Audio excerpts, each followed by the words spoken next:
Aujourd'hui, Sens commun, c'est 10 000 adhérents avec une accélération, paradoxalement, au pic de la diabolisation, on a eu un pic d'adhésion, ce qui est intéressant. Ça a débuté après l'échec de François Fillon au premier tour et ça s'est accéléré pendant la présidentielle, et notamment parce qu'on avait fait le choix de ne pas appeler à voter Macron et d'être neutre dans l'approche. Donc il y a eu effectivement une accélération très nette à ce moment-là, mais ça ne nous a pas desservi en termes d'adhésion, de réadhésion, de primo-adhésion. Donc voilà, et ça nous stabilise globalement à 10 000, qui est un peu notre cœur de cible pour cette année-là. En fait, les élus chez Sens commun, donc c'est les élus aux régions, les élus municipaux, dans les équipes municipales. Et on est, je le dis de mémoire, il faudrait que je vérifie, mais on a quelque chose comme 400 élus. Contrairement à l'idée répandue, c'est un mouvement qui est très jeune. Moi, je fais office de grand-père dans le dispositif, donc c'est un mouvement qui est très jeune. C'est un mouvement où effectivement on a du cadre et du cadre supérieur souvent. On a même des personnes qui sont dans des logiques des logiques de mouvement à travers le monde avec d'expatriation, si je cherchais le terme. Donc, oui, on n'a pas le profil dans nos adhérents ou dans notre structure de cadre de la France périphérique, clairement. Pour autant, je pense qu'il ne faut pas s'interdire de parler à ce que vous n'êtes pas dans votre cœur d'adhésion, puisque le but de la politique, c'est de parler au peuple français, ce n'est pas de parler à une caste, à un groupe ou à une ethnie particulière. Il faut bien comprendre que Sens commun, il y a eu la naissance, la montée en puissance par rapport à un contexte donné, puis l'accélération très forte de la campagne de la présidentielle, et que la jeunesse du mouvement et le fait qu'on n'ait pas beaucoup de moyens ne nous permet pas d'être polyvalent et de dire « je vais faire ça, en même temps je vais faire ça », etc. Donc on est un petit peu monologique et ça tient simplement, non pas à une volonté, mais à des moyens. Et je crois aujourd'hui qu'effectivement l'enjeu, il est celui-là. Il n'est plus de consacrer toutes nos forces à peser sur la primaire puis la présidentielle. L'enjeu, c'est de pouvoir dire qu'il faut parler à cette France. Alors après, moi, je suis très prudent sur le terme de France périphérique, etc., parce que je suis un peu mal à l'aise avec cette notion très géographique, pour deux raisons. D'abord, parce qu'elle ne dit pas clairement de quelle France on parle, même si c'est très important, la géographie c'est très important et l'approche géographique est très importante. Mais je suis inquiet parce que finalement on enferme toute la problématique dans une approche purement territoriale.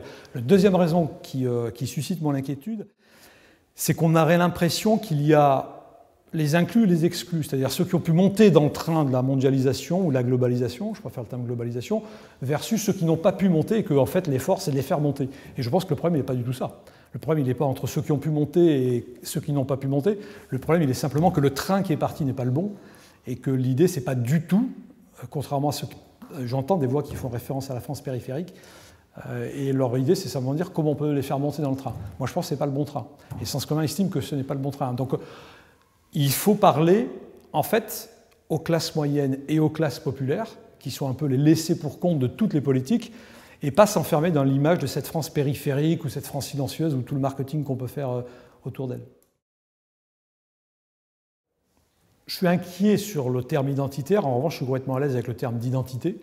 Donc l'identité, ça fait effectivement partie des sujets fondamentaux, mais ce n'est pas une fin en soi. Ce qui est en jeu, à mon sens, c'est qu'une société, si elle ne veut pas être un système et si elle veut fonder une civilisation, elle doit avoir des permanences, et ces permanences lui permettent d'aller dans le monde.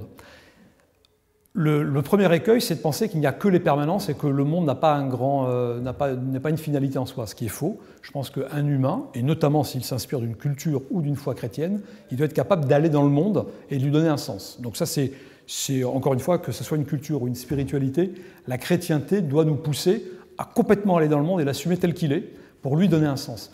Pour ça, il y a besoin de permanence. Et tout l'enjeu du politique, c'est d'équilibrer les permanences dont on a besoin avec l'action précise dans le siècle pour lui donner un sens. L'identité est un des facteurs clés, mais pas le seul. L'identité, ça veut dire quoi? L'identité, que ce soit celle de mes enfants, la mienne ou celle de mon pays, ça consiste à dire, ben voilà, moi je me définis de cette façon, j'ai une culture, et au-delà de cette limite, j'ai cessé d'être ce que je suis. C'est très important, mais c'est important pour un pays, c'est important pour une civilisation, c'est important pour une personne. Donc l'identité, elle est fondamentale. Et effectivement, dans la grande logique de globalisation qui se met en marche, l'identité n'a plus de sens. Parce qu'au contraire, c'est une contrainte à cet immense marché qui va se déployer. Donc de ce point de vue-là, si on parle à la France populaire, à la France des classes moyennes, il faut effectivement occuper tout l'espace de l'identité. Après, je suis moins à l'aise avec le terme identitaire parce que ça peut laisser penser qu'il n'y a rien au-delà de l'identité. C'est-à-dire que voilà, l'identité, c'est une fin en soi, et ce n'est pas vrai. Donc voilà pourquoi je suis plus prudent sur le terme identitaire. C'est la même logique avec le nationalisme versus la nécessité d'avoir une nation clairement définie, etc. Moi, je me méfie des ismes. Donc pour revenir sur le point initial, Sens commun n'a pas parlé aux classes moyennes et aux classes populaires pour des raisons qui tiennent à l'émergence du mouvement, les priorités, les capacités à pouvoir tout faire en même temps. Et je pense aujourd'hui qu'il est fondamental de pouvoir effectivement sortir d'un plafond de verre, briser ce plafond de verre qui nous tient à des sujets de société qui sont fondamentaux, absolument, mais avec une sociologie trop restrictive et qui ne sait pas parler au peuple français. Mais encore une fois, on est ce qu'on a réussi à faire percevoir de nous. Hein. C'est soit une erreur de com', soit une erreur de positionnement. Je ne me sens absolument pas proche de Maël de Caland. Vraiment pas. Je pense que je n'ai quasiment aucun point commun avec Maël de Caland parce que Maël de Caland, on a donné ce nom parce qu'il est emblématique, mais ce n'est pas le nom qui importe. Mais ce que représente Maël de Caland aujourd'hui, c'est le suivisme et le cynisme politique. C'est-à-dire une petite gouvernance économico-sociétale, et puis on va mettre les curseurs à gauche, à droite en fonction des circonstances. Et donc on est dans un suivisme et dans un cynisme qui n'engage pas les politiques au sens noble du terme politique. Donc on n'est plus en capacité de lutter contre aucune forme de fatalité. Donc moi je n'ai aucun point commun avec ceux qui se réclament de cette logique de bonne gouvernance économique qui devient l'économisme. Et Maël de Caland, à la fois parce qu'il est un petit peu le représentant d'Alain Juppé, et Alain Juppé est exactement dans cette logique de technocratie qui va englober tous les aspects. Donc je n'ai Sens commun n'a aucun lien avec cette logique-là. Pour autant, vous citiez un nom qui nous renvoie à un parti, mais nous, ce n'est pas les structures de parti qui nous intéressent. Parce qu'on le voit bien, ce parti-là que vous citez est en crise profonde, qui montre bien qu'une alliance avec la structure d'appareil n'aurait pas réglé les problèmes. Ce qui nous intéresse, c'est les milliers, voire les millions de Français qui ont fait le choix de quitter des partis classiques, qu'ils soient de gauche ou de droite d'ailleurs, pour aller vers des logiques plus radicales. Ou, si elles ne sont pas radicales, elles sont plus périphériques. C'est ça qui est en jeu. Ce qui est en jeu, c'est de dire à ces personnes-là, le suivisme et le cynisme n'est pas l'apanage du politique. Et moi, je ne crois pas effectivement dans les jeux d'appareil du Front National, je n'y crois pas. Je pense que c'est quelque chose qui est voué à l'échec. Et on le voit bien aujourd'hui, on l'a vu, il y a deux points emblématiques de cet échec-là. Le premier, c'est le débat. Pas parce que Marine Le Pen s'est trompée, mais parce qu'elle ne pouvait pas faire autrement que ce qu'elle a fait là. C'est ça qui est grave. Et le deuxièmement, c'est ce qui se passe aujourd'hui, c'est-à-dire que moi j'ai des contacts réguliers avec tout un tas de personnes au Front National, et la crise elle est très profonde. On voit bien que tous les appareils sont en crise, et ça doit nous questionner. C'est-à-dire que si les appareils sont en crise, c'est que l'idée maîtresse des appareils n'est pas la bonne. En revanche, le corps électoral qui va un petit peu dans toutes ces bases, c'est l'enjeu. Ce que j'essaie de dire, c'est que moi, j'ai absolument pas peur de l'électorat du Front National. J'ai absolument pas peur des idées qui ont mis en mouvement la droite vers le Front National. La notion de patrie, la notion d'identité, la notion d'État-nation, la notion de contrôle de nos frontières, la notion d'une culture française. Moi, je suis à 100% en ligne avec tout ça. Après, aussi bien chez les Républicains qu'au Front National, je récuse l'appareil qui dénature ces points-là. Alors après, on peut rentrer pourquoi, comment, etc. Mais globalement, au LR, je leur reproche d'être encore une fois dans le suivisme des modes, et il faut être dans l'air du temps, sinon on a un problème, et donc de n'assumer aucun socle doctrinal. Et au FN, je leur reproche d'être dans un étatisme qui est un étatisme de gauche, dans une approche de la famille qui n'est pas la mienne, dans une approche de la laïcité qui n'est pas la mienne. Alors après, on va me dire que Philippot va tout régler une fois qu'il sera parti, peut-être, mais je constate que ce n'est pas le cas. Donc, moi, je ne veux pas renouer avec un État des années 50 dans un économisme d'État qui ne me convient pas. je pense qu'il faut être cohérent avec l'idée maîtresse qu'on pose. Après, il faut la revoir. Il ne faut pas s'enfermer, ce n'est pas de l'idéologie, à dire voilà, c'est mon idée maîtresse, j'en sortirai pas. L'idée maîtresse, ça consistait à dire, en 2013, je vais réinvestir cet appareil dans lequel il y a, en tout cas marqueté comme ça, des valeurs dans lesquelles on se reconnaît, des valeurs de droite dans lesquelles on se reconnaît. Parce qu'effectivement, il n'y attache plus d'importance, il faut que nous, par la base, par l'influence, on leur montre qu'au contraire c'est important et que si on ne le fait pas, on va aller d'échec en échec, 2013. Donc l'idée maîtresse c'est celle-là, c'est de dire, ben voilà, il y a quand même un appareil qui est ancien, qui s'appuie sur des valeurs en tout cas assumées dans le mot dans lesquelles on se reconnaît, il faut pouvoir donner du sens. Il y a eu, une fois que ça a été posé, c'était l'idée de peser sur la présidentielle. C'est-à-dire qu'en 2013, l'idée c'est vraiment de dire, je monte en puissance, je représente quelque chose à l'intérieur des LR où on est incontournable, par les élections locales, par les élections municipales, pour que finalement on puisse se mettre en situation de peser à l'intérieur des LR. Après, on peut la discuter. Il n'empêche que c'est l'idée maîtresse telle qu'elle a été posée. Accélération présidentielle. Au présidentiel, il se passe ce qui s'est passé, où on n'est pas très loin finalement de réussir cette idée de pouvoir peser. Aujourd'hui, on est sur un nouveau carrefour. Sur ce nouveau carrefour, sens commun, et c'est le message que nous on fait passer à ceux qui sont en mesure de gagner, donc Laurent Wauquiez et Fasquelle ne l'auront pas, c'est les deux qui sont en capacité de gagner, les autres sont peut-être même pas en capacité de se présenter. Mais l'idée c'est de leur dire, vous avez devant vous quelques mois pour revoir doctrinalement ce qu'est la droite et mettre en place un nouvel appareil qui va vraiment assumer, plus faire du suivisme et du cynisme. Si au mois de février, au mois de mars, on s'aperçoit que ces deux points ne sont pas pris en compte, alors Sens commun doit revoir son idée maîtresse originelle. Mais jusqu'à cet exercice-là, il serait incohérent pendant la présidentielle, puis pendant la refondation de la droite, de ne pas assumer notre idée maîtresse. En revanche, je l'ai dit, je l'ai écrit, si au mois de mars, donc en gros l'élection c'est décembre, va rien se passer en décembre, mais janvier et février, on va voir comment les clés du royaume, le socle doctrinal, le programme va se déployer. Si on revient sur un UMP tierce, alors effectivement, là, il faut complètement revoir en profondeur l'idée maîtresse de Sens commun. Mais de même que pour la présidentielle, c'était un petit peu l'enjeu. L'enjeu, c'était de dire on veut pouvoir poser des verrous et on veut avoir des certitudes.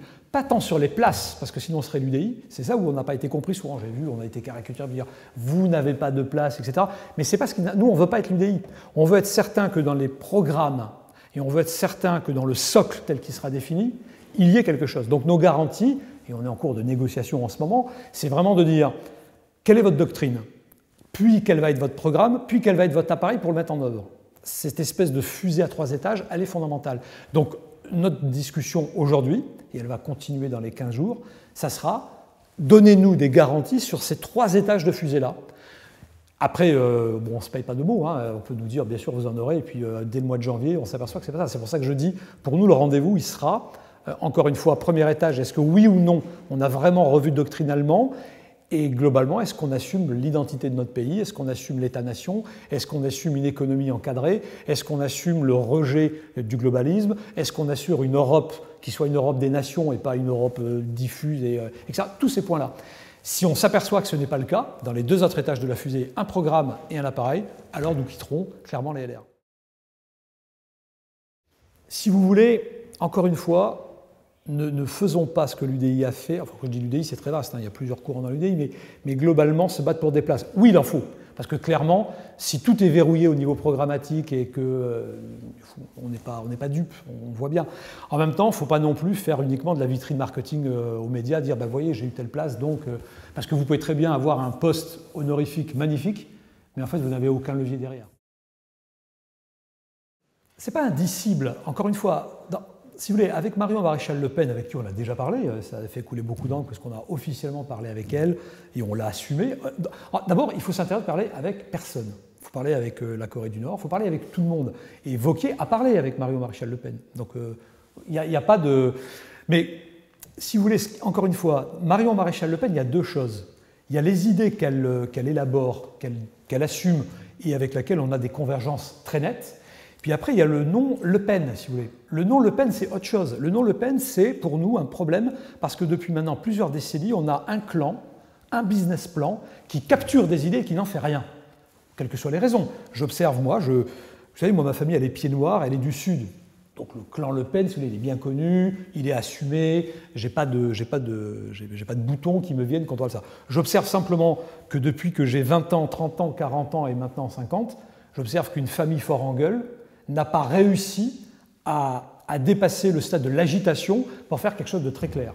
Donc moi j'ai un problème avec ça, j'ai un problème avec le fait que donc, si Marion est Marion dans ses idées et vient demain dans un courant, une plateforme qui dit clairement ce qu'elle a pu dire plusieurs fois, sur lequel moi je n'ai aucun problème, j'ai aucun problème avec Marion. Si Marion elle est plus Le Pen que Marion, j'ai un souci. Je ne sais pas si je suis clair et où est le curseur. Non, on n'a toujours pas fait de choix parce que contrairement aux évidences des médias qui disent évidemment c'est Laurent Wauquiez, etc., il n'y a pas tant d'évidence que ça. Il n'y a pas tant d'évidence que ça pour deux raisons. D'abord parce qu'encore une fois, on ne se paie pas de mots. Alors, j'observe quand même qu'il est plutôt cohérent depuis 2013. Il y a plutôt une cohérence chez Laurent Wauquiez. Il est sorti du bois en 2013 et depuis, je n'ai pas vu une grande fluctuation. Ça joue en sa faveur. Les mots qu'il met en avant dans différents discours ne nous déplacent pas. Dans le syndrome 2007, c'est-à-dire à Toulon, des très beaux discours qui sonnent bien, et puis le jour de la victoire, tout autre chose. Donc on ne franchit pas de Rubicon parce qu'on veut être certain dans les négociations qu'on n'est pas dans le syndrome 2007. Ça, c'est le premier point. Deuxième point, j'entends avec Julien Daubert des messages qui sont intéressants également. Donc, il faut le rencontrer, il faut discuter avec lui. Et Sens commun veut l'aider déjà à être candidat. Un de nos enjeux aujourd'hui, c'est qu'on veut qu'il soit candidat, donc on l'aidera en parrainage, on l'aidera en signature, parce qu'on pense que sa voix doit résonner. Ce ne sera pas le cas de Maël de Caland, on n'aidera pas Maël de Caland à être candidat. Tout simplement parce que ce qu'il dit est déjà vieux. Maël de Caland est jeune et pourtant il est vieux. C'est un vieux politique qui veut sortir des vieilles recettes. Donc si les LR veulent l'aider, très bien. Nous, on ne l'aidera pas à être candidat. En revanche, on est prêt à aider. Donc on n'a pas franchi de Rubicon. Ce qu'on fera, hein, on le fera. On le fera. Ben oui, parce que, encore une fois, si on veut être fidèle à notre idée maîtresse, il faut pouvoir négocier avec quelqu'un qui va être dans l'appareil. Et si on se réfugie sur un point haut et qu'on regarde la bataille de loin, ben on ne pèsera pas cette bataille. En revanche, on continue de négocier pour éviter le syndrome 2007 et ce que vous évoquiez tout à l'heure, à savoir qu'il ne se passera rien de concret. C'était un peu le même choix que Fillon. On avait fait un choix de raison, c'est-à-dire qu'il n'y avait pas une symétrie parfaite, mais on estimait qu'il était celui qui était le plus en convergence, même si la convergence n'était pas 100%, et en situation de gagner. Donc les deux curseurs étaient est-ce qu'il peut gagner? Oui, non. Et dans ce qu'il peut gagner, pourquoi pas Juppé et pourquoi plutôt Fillon? Parce que Juppé, on sentait bien qu'il y avait tout un tas de fondamentaux qui ne nous plaisaient pas du tout. Donc là, l'équilibre, c'est un petit peu celui-là. C'est pour ça que dans l'immédiat, il faut permettre à la voix de Julien Aubert de retentir dans le débat, et elle peut ne pas retentir parce que au final, il peut y avoir uniquement un choc entre Fasquelle et Laurent Wauquiez. Donc, c'est typiquement la Sarkozy là, qui est en mouvement, donc les clés du parti et de l'appareil. C'est pour ça que nous, on voudrait bien que lui le soit. Après, effectivement, si on veut peser, il faut peser avec quelqu'un qui est en capacité demain d'avoir toutes les clés du parti. Donc, il y a un équilibre qui est délicat. Déjà, je vais commencer par ce que je referai. Ce que je referai, c'est le choix de la primaire et le choix de la présidentielle. Sans l'ombre d'un doute, je le ferai sans l'ombre d'un doute. Je pense que ce qu'il faudrait refaire, c'est précisément le premier point que vous avez abordé, c'est-à-dire de ne pas s'enfermer sur deux choses, des problématiques uniquement sociétales et un découpage de personnes qui s'enferment dans cette logique-là. C'est-à-dire précisément de ne pas aller assez et plutôt vers la France des classes moyennes et des classes populaires. Je pense que ça, c'est deux erreurs, c'est d'avoir trop été le versant politique de la manif pour tous, qui n'est bon ni pour elle ni pour nous, et deuxièmement, s'enfermer sur une catégorie de personnes qui s'enferment dans cette bulle-là, et qui, du coup, encore une fois, la France des classes moyennes, elle a d'autres soucis. Un journaliste, qui est un journaliste connu, m'a dit « Mais pourquoi vous n'êtes pas que le versant politique de la manif pour tous ?» Je lui ai répondu « Parce que moi, comme père de famille, j'attends qu'il y ait un État-nation qui protège ma famille, et pas simplement une manif qui se mette en mouvement. Elle peut servir, mais politiquement, ma famille, elle a besoin d'un rapport à l'Europe différent, d'une économie différente et d'un État-nation différent. Pour toutes ces raisons-là, je ne suis pas la manif pour tous. Parce que là, ce qu'on attend de la Manif pour tous, c'est d'être un lobby qui pèse sur les questions de société, dont la famille, dont la filiation, qui est fondamentale. Et il faut parler avec eux. Mais encore une fois, la politique, c'est autre chose. La politique, c'est l'État-nation, c'est l'économie, c'est la diplomatie, c'est tous ces trucs-là.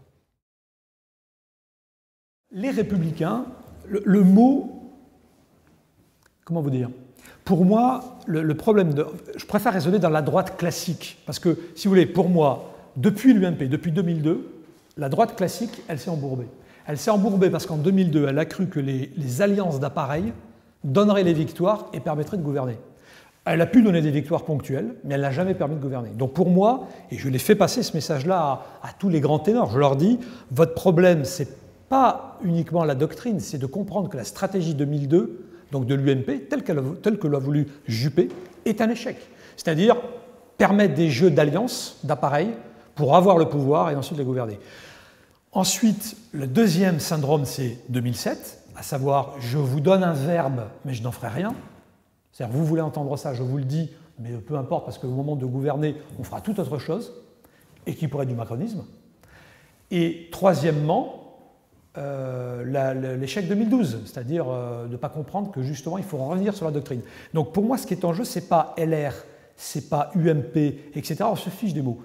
Il faut revenir sur une droite qui assume son socle doctrinal. Et son socle doctrinal, il se résume encore une fois par la défense d'un État-nation et d'un peuple, par la défense de son identité, par la défense d'un rapport à une Europe qui doit être l'Europe des nations, par rapport à une économie qui n'est pas un marché global. C'est ça les fondamentaux. Là, je viens de les résumer. On pourra faire un livre sur ce que je viens de dire.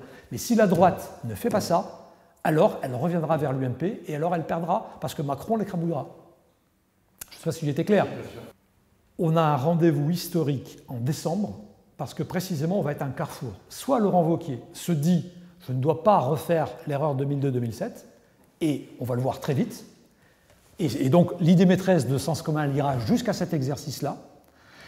Soit on a des signes immédiats de voir qu'on recrée l'UMP ou qu'on recrée le schéma 2007 et là il faut immédiatement partir. C'est pour ça que pour Sens commun, entre aujourd'hui et décembre, ce qui sera fondamental, c'est de travailler à l'élaboration d'une plateforme avec toute cette droite qui est partie, y compris une Marion si elle est sortie de la lepénisation de ces affaires-là. Mais si tous les gens de bonne volonté, de tout le spectre de cette droite qui est devenue, pour le coup, périphérique, c'est-à-dire en dehors des partis, il faut leur parler à tous, il faut créer une plateforme avec tout le monde, il faut parler avec tout le monde pour se dire comment, si jamais, encore une fois, la droite classique, la droite d'appareil, en gros, c'est ça. Si la droite d'appareil n'assume pas et qu'elle est une énième déclinaison du macronisme, alors il faut effectivement espérer que cette plateforme, elle, l'assumera. Mais ce n'est pas facile, parce qu'on l'a vu aux élections, c'est extrêmement compliqué que cette plateforme soit capable d'émerger un appareil. C'est là le véritable enjeu. L'enjeu, c'est vraiment de réfléchir aux permanences qui construisent un pays et de savoir comment les politiques peuvent l'assumer dans un programme. Donc on aura Mathieu Bock-Côté, on aura Roger Scruton, etc. Parce qu'on veut se dire comment on peut élaborer des permanences, qui sont des permanences de civilisation, pour les rendre politiques. On n'est pas Ictus. J'ai eu un débat avec Ictus. Ictus me dit, mais attendez, mais ça c'est nous. Je dis non, parce que vous, c'est de réfléchir aux permanences, j'allais dire culturelles. Nous, c'est les permanences pour les rendre programmatiques et politiques. Et donc, effectivement, on invite Bruno Retailleau, parce que pour nous, il représente un petit peu cette charnière, il sait intellectuellement jouer avec ça. On invite Laurent Wauquiez, parce que le verbe, il a l'air de vouloir l'assumer dans son verbe. On invite Fasquelle, parce que Fasquelle a été plutôt sympathique avec nous et semble dire qu'il est intéressé par la réflexion des permanences. Et voilà. Aujourd'hui, la force de Sens commun et le syndrome Trocadéro, c'est quoi? C'est que les derniers militants à droite, c'est chez nous. On est les derniers militants à droite. Il n'y a plus de militants à droite depuis 2008. Il n'y a plus de militants à droite. Il y a quelques adhérents, mais de moins en moins nombreux. Les vrais chiffres sont éloquents, donc ils sont de moins en moins nombreux. Et l'enjeu pour Wauquiez, ce n'est pas de gagner. L'enjeu pour Wauquiez, c'est d'avoir la capacité de ramener à lui l'électorat de droite, et il est parti dans différentes chapelles, et aucune d'elles n'est condamnable. Aucune. Rien n'est plus fort que l'idée dont l'heure est venue. L'heure est venue de la plateforme. C'est-à-dire que je pense que la France hors des murs, la question a été posée au mauvais moment. C'est-à-dire qu'on était dans le pire des appareils à ce moment-là. Donc évidemment, là, quand vous faites ça, vous réduisez tout à l'appareil. Donc c'était une question pertinente posée au mauvais moment. Et peut-être même aux mauvaises personnes, qui ne pouvaient pas faire autrement que d'être fidèles à leur ADN d'appareil. Aujourd'hui, on a un contexte qui est radicalement différent parce que tout s'est effondré. Et c'est une opportunité sans précédent. Ce n'est pas du tout une menace, c'est une immense opportunité. Donc, le premier point très positif, c'est que c'est le bon moment. Le deuxième point, c'est que, et moi j'aimerais un jour faire une table ronde un peu avec tous les acteurs, mais tous, sans aucun état d'âme, pour dire pourquoi est-ce que ça ne fonctionne pas, pourquoi est-ce que les jeux d'appareils reprennent de suite le pas. La première chose, effectivement, il faut une clarification doctrinale, c'est-à-dire où est-ce qu'est le curseur jusque identité, identitarisme, nation, nationalisme, État, étatisme. Et ça, il faut vraiment que tous ces gens de bonne volonté se mettent autour d'une table. Et moi, je serais prêt à dire, ben voilà, nous, où on place le curseur. Pourquoi est-ce que l'identité est fondamentale et pourquoi là, on est passé dans l'identitarisme qui n'est ni chrétienne, ni en cohérence avec notre histoire, etc. Où sont les curseurs ? Ça, c'est le premier épisode. C'est vraiment de se dire, est-ce qu'on est tous d'accord qu'on a été piégé par les mots ? Et on est piégé par les mots parce que culturellement, les mots sont piégés depuis 40 ans, parce que idéologiquement, par la gauche, les mots ont été piégés, donc ils nous explosent au visage. Et donc on a ces combats de chapelle entre « mais oui, mais vous êtes des identitaires, mais non, moi je suis dans l'identité ». On peut passer des siècles à parler de ça, des siècles. Mais ça, c'est le piège qui nous est tendu. Et là, je vois sur le salon belge, etc., mais tant que le salon belge continuera de vouloir mettre tous les curseurs à fond pour dire au moins on aura les mots, eh bien, ils tombent dans le piège qu'on leur tend. Il faut donc sortir de cette impasse, se mettre autour d'une table et se dire est-ce qu'on est d'accord ? On écrit avec une charte là pour dire le curseur il est là. Et on assume les mots identité, on assume les mots nation, on assume les mots État-nation, on assume le mot peuple, on assume le mot économie, économos, etc., etc., etc. Une fois qu'on est ressorti de cet épisode-là, qui ne va pas prendre longtemps, parce que finalement tout a été pensé, tout est là. Mais le tout, c'est que les égos et les jeux d'appareils ne jouent pas avec les curseurs. Après, on rentre sur la deuxième étape, qui consiste à dire, moi, si vous voulez, demain matin, je suis prêt à quitter la présidence de Sens Commun pour que émerge un parti plus global. Demain matin, j'ai aucune appétence. Si vous voulez, je ne me bats pas pour un poste. Je le quitte demain matin sans ma pulsation cardiaque est augmentée. Mais il faut attendre que, effectivement, les jeux d'appareils s'effacent. Et les jeux d'appareils, c'est je veux tant de sénateurs, tant de députés, etc., etc. Je pense que, moi j'ai pris la présidence il y a 1 an et demi, j'ai fait la démonstration, je ne me battais pas pour les postes. J'ai décliné trois possibilités de députation, je ne me suis pas battu pour avoir 25 députés, etc. Donc je ne fais pas des postes la finalité. Mais il faut bien que les appareils de la plateforme comprennent qu'il faut une seule logique. Oui, si cette droite-là est une droite clarifiée sur ses fondamentaux. Je suis entièrement d'accord avec ça. Mais après, il ne faut pas le dire, il faut le faire, ce qui est toujours le curseur. Autant je sais comment on peut placer le curseur pour dire il n'y a pas de isme, autant je ne sais pas comment on fait émerger un nouvel appareil. Parce que si vous voulez, dans votre expression, la labellisation de candidat, vous êtes déjà les 2 pieds dans les appareils depuis 40 ans, si vous voulez. Je comprends ce que vous dites et je crois que vous avez raison, mais il faut pouvoir faire émerger un appareil qui est presque féodal. En fait, on a besoin de féodalité.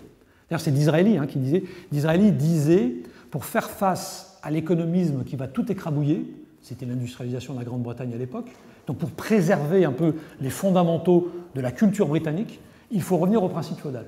Ce qui ne voulait pas dire qu'il fallait des châteaux et des seigneurs, mais il voulait dire les principes des solidarités locales, de la subsidiarité par empilement du niveau local qui va vers le niveau le plus élevé avec une autorité qui s'articule au potestat. C'est ça le principe féodal. On a besoin d'un appareil qui sorte de la maladie du XXe siècle, des appareils qui sont des appareils de gauche. En fait, le problème de la droite, c'est qu'elle est rentrée dans des jeux d'appareils de gauche. Il faut qu'on recrée un appareil qui soit un appareil de droite et il ne pourra être que féodal. Il faut avoir suffisamment de courage et de détermination pour rompre avec tout ça. Ça sera facile vis-à-vis de la gauche, ça sera facile vis-à-vis de ces vieux appareils qui sont en train de s'écrouler. La vraie difficulté, ça sera ce que j'appelle moi la tentation des zélotes et des puristes. C'est-à-dire, moi je suis le plus pur parce que j'ai mis un isme, moi je suis le plus idéal parce que ma catacombe a fait 200 mètres de moins ou de plus profond que la vôtre, etc. Et encore une fois, moi je suis très à l'aise pour le mot chrétien parce qu'on est soit chrétien spirituellement, soit chrétien culturellement. Mais on ne peut pas être français sans avoir les pieds dans un des deux. Et voilà, donc moi je suis très à l'aise. Et donc c'est comme un chrétien culturel ou spirituel. Je suis chrétien pratiquant et je l'assume, mais en tout cas, culturellement dans le champ politique, je le dis franchement, si on n'arrive pas à rompre avec la tentation des zélotes et de Masada, on perdra. Parce que ce qui tue la plateforme, c'est la tentation des zélotes et de Masada. Et elle n'est pas chrétienne. Elle n'est simplement pas chrétienne au sens culturel ou spirituel, selon le terme qu'on veut lui donner. On citait tout à l'heure qu'est-ce que vous regrettez chez Sens commun. Et je n'ai pas le choix de la présidentielle, mais on regrette effectivement de ne pas avoir compris qu'on peut se mettre dans une éprouvette et idéaliser des idées, etc. Ça ne touche pas le cœur des Français, ça ne touche pas le cerveau des Français.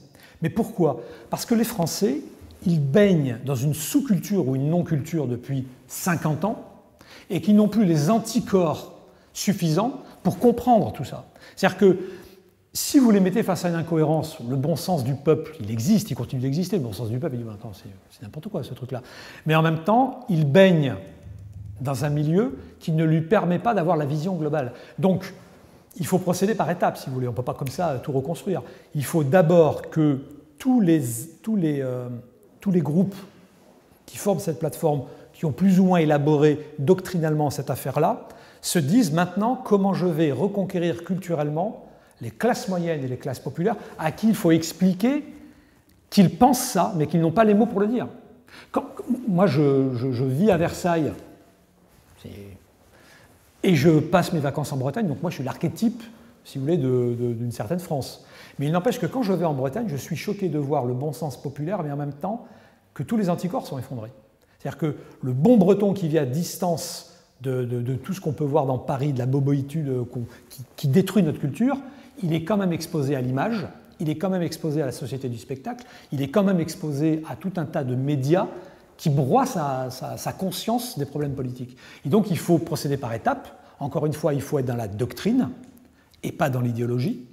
Il faut ensuite être dans un nouvel appareil fondé sur un principe féodal qui nous permet de sortir du système jacobin, qui est devenu un système de gauche. Et enfin, il faut aller à la reconquête culturelle du peuple français. Mais si vous voulez, le tempo n'est pas le même. Parce que la difficulté, c'est que quand vous avez la phase 1 doctrine, la phase 2 un nouvel appareil selon le principe féodal, eh bien vous devez décliner un champ culturel et un champ politique, local, la mairie, les mairies, tenir les mairies. Parce que quand vous tiendrez les mairies et que vous infuserez tout ça, votre façon de ramasser les poubelles influence votre culture. J'exagère, j'ai pris le côté le plus bas du municipal. Mais voilà ce qu'il faut pouvoir faire. Mais non, ne croyez pas que demain, parce que Dupont-Aignan, Marion, Laurent Wauquiez, sur une tribune et dira à Hyde Park, c'est ça la vérité, le peuple va se mettre en mouvement. Il ne se mettra pas en mouvement. Oui, mais, enfin, oui et non, parce que le Ménard, il est aussi prisonnier de l'image qu'il veut donner de lui-même, je crois. Ce qui est intéressant avec Robert Ménard, c'est qu'il a compris qu'effectivement, par le local, il peut faire beaucoup de choses. Alors après, on peut discuter tout un tas de choses, mais si pour vous, Ménard, c'est agir sur le local et occuper tout le champ local, indéniablement, la reconquête, elle partira par le local. Ça, c'est clair. Mais en tout cas, ce que je trouve, moi, ce que je trouve très intéressant, et l'incorrect en est le signe, c'est qu'il y a un rendez-vous historique, et je pense sincèrement que la France, elle a eu des grands carrefours, et là, il y a vraiment un grand carrefour. Vraiment. C'est-à-dire que autant il y a 1 an, 2 ans, c'était compliqué parce qu'on n'était pas passé par la phase de Macron, on n'était pas passé par la destruction de tous les appareils. Là, aujourd'hui, il y a, par la culture et par le fait d'assumer complètement un socle doctrinal, il y a un rendez-vous énorme. Et je pense que l'incorrect aura un rôle clé à jouer pour dépassionner tout ça et aller vers ce que j'ai essayé de décrire. Je suis toujours filmé, là. L'incorrect.